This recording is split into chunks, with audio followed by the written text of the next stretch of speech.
Welcome back to Lighting Luck. Listen, I know I've not been consistent, but we film them when we remember to, okay? So this is going into June's set, and I'm really excited to show you not only what these look like, but how I lit them, because trying to find like an actual tutorial explaining why and how people do what they do with Mylar is just about fucking impossible. So let me show you. Original goal was to just make sure I had this beautiful underwater look on the wall. And the more I started piddling with it, the more ideas I had. So I'm gonna show you exactly what I used, and I'm gonna explain why.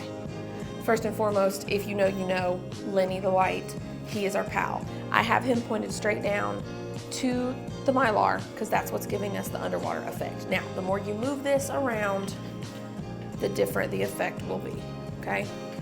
So that one you can kind of see that's a little bit less. And then as I rotate it, you get more and more, right?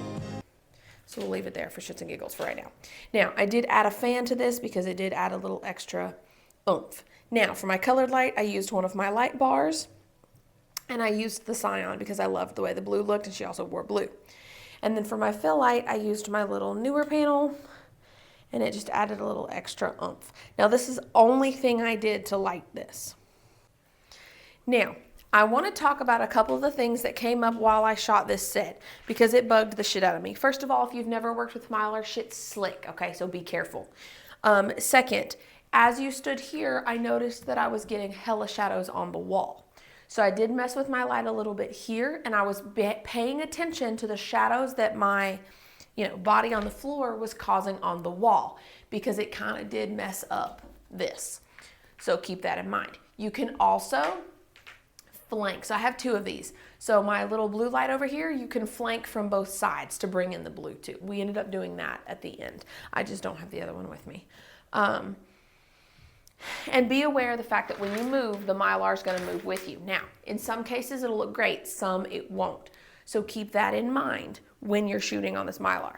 Now, a couple of things that I added to this set that I wasn't completely like sold on when I put it on my roster.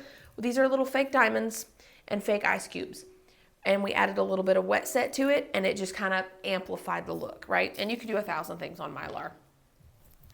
And then of course we added the fan for a little extra, drama, and then we had fucking pearls everywhere. We picked up the pearls because to step on those is a pain in the ass. So the biggest thing that set this, mood, I wanted it to feel kind of underwater and kind of moody and pearly and vibey, right? So the biggest thing that made the difference was Johnson's Cocoa Butter Oil Gel. Now it's baby oil gel. Hear me out.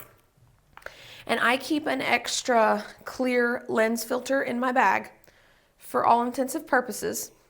And you smear it around on your lens. This is what is going to give you that super dreamy, milky, kind of diffused look, but not like perfectly diffused. Does that make sense?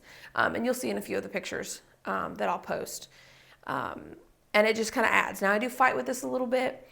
It does take a little bit of tinkering, but I do absolutely love the way those turned out. I also noticed in post, you can mess with your texture and your clarity. That'll also kind of give you a mood similar, but not quite the way that these filters do. So that's my tip for you. If you have any questions on this set, holler at me, let me know. Show me if you did it. I want to see. I'm nosy.